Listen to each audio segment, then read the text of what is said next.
11 millions d'étrangers sans papier environ vivent aux États-Unis, sur un total de 41 millions d'immigrés. Dès son retour à la Maison-Blanche en janvier, Donald Trump a fait de la lutte contre l'immigration clandestine une priorité absolue.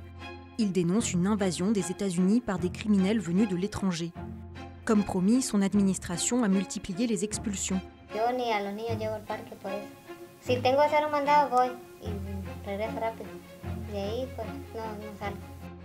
La police de l'immigration, plus connue sous son acronyme ICE, attend et arrête des demandeurs d'asile à la sortie des tribunaux.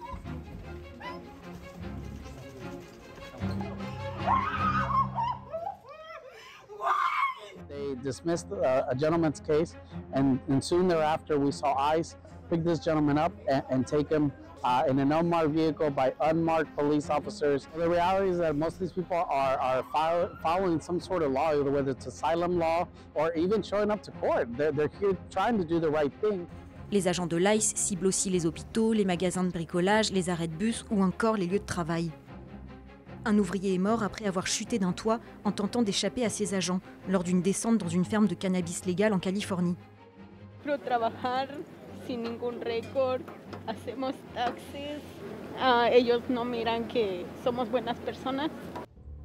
En juin, le nombre de personnes détenues par la police de l'immigration a atteint un sommet, plus de 60 000 contre 40 000 lorsque Trump est arrivé au pouvoir. Et 71% de ces personnes n'ont aucun casier judiciaire. Face à cette explosion, de nouveaux centres de rétention sont construits à la va-vite. Leur nombre a presque doublé depuis janvier. Comme par exemple l'Alcatraz des Alligators, en référence à l'ancienne île-prison de San Francisco. L'établissement a ouvert ses portes début juillet en Floride, sur les ruines d'un aérodrome abandonné au milieu des marécages des Everglades peuplés d'alligators. Avec ses lits superposés alignés, enfermés dans des cages grillagées, il est devenu l'un des symboles de la politique migratoire du gouvernement de Donald Trump. Sa construction a suscité la colère des défenseurs des droits humains et des associations environnementales, les Everglades étant une zone protégée.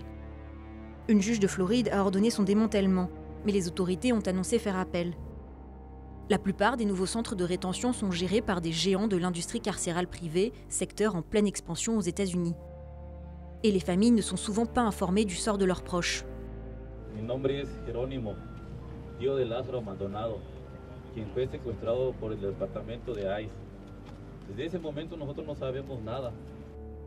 Plusieurs ONG s'inquiètent des conditions d'incarcération dans certains centres, notamment Human Rights Watch, qui les qualifie de dégradantes et déshumanisantes.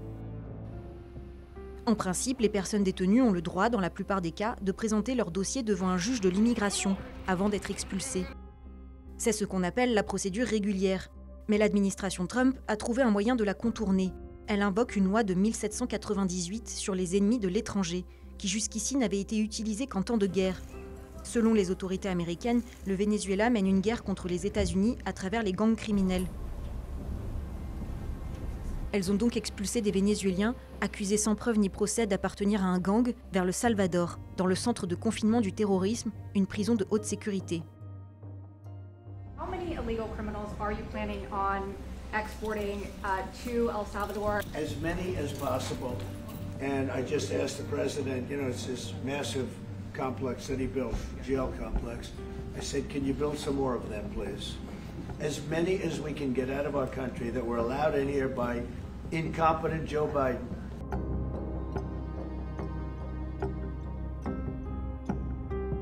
Des Vénézuéliens expulsés disent avoir été pris pour cible uniquement à cause de leur tatouage. Me preguntaron si tenía tatuaje. Le dije que sí. Me tomaron foto y me encadenaron. Eso fue la pregunta que hicieron, la que le bastó a ellos para poder, porque no había ningún otro motivo para que me detuvieran. Mi-juillet, il a été libéré, ainsi que 251 autres détenus vénézuéliens, dans le cadre d'un échange de prisonniers entre le Venezuela et les États-Unis.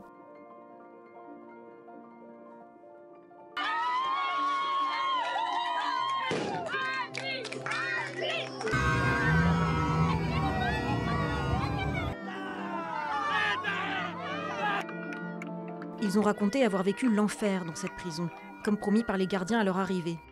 Y me estaban diciendo, cerote, aquí vas a pagarlas todas. Aquí te vas a morir, aquí vas a pasar los últimos 30 años de tu puta vida. De aquí no vas a salir nunca. En mi caso particular, fui abusado sexualmente por parte de las mismas autoridades salvadoreñas, los cuales nos custodiaban 24 horas, 7 días a la semana. Outre le Salvador, les autorités américaines ont négocié des accords avec 4 pays d'Afrique pour accueillir des migrants expulsés des États-Unis. En juillet, 8 personnes ont ainsi été expulsées au Soudan du Sud. Un seul parmi eux était originaire de ce pays, en proie à la pauvreté et à l'insécurité. L'administration Trump a par ailleurs révoqué le statut de protection temporaire, le TPS, pour des centaines de milliers d'Afghans, Camerounais, Haïtiens, Honduriens, Nicaraguayens et Népalais. Le TPS protège d'une expulsion et octroie un droit au travail aux immigrés dont la sécurité n'est pas assurée s'ils rentrent dans leur pays, en raison de conflits, de catastrophes naturelles ou d'autres conditions extraordinaires.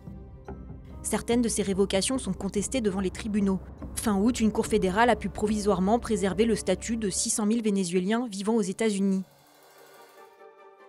L'offensive anti-immigration de Donald Trump touche particulièrement la Californie. C'est là qu'ont eu lieu certaines des pires descentes de l'ICE. En juin, la police de l'immigration a arrêté plus de 2200 personnes dans la région de Los Angeles. 60% d'entre elles n'avaient aucun antécédent judiciaire, ce qui a poussé des habitants à descendre dans la rue. If some of us could be snatched off the streets without a warrant, based only on suspicion or skin color, then none of us are safe. En réponse, Donald Trump a déployé des milliers de soldats à Los Angeles, dont 700 Marines. Les autorités californiennes avaient pourtant jugé cette mesure inutile et dénoncé une provocation. People that are causing the problem are professional agitators, they're insurrectionists, they're bad people, they should be in jail. We came down to participate in the massive protests against this fascist regime. It's scary. I'm not willing to sit idly by, and I just need to be a part of this to fight it.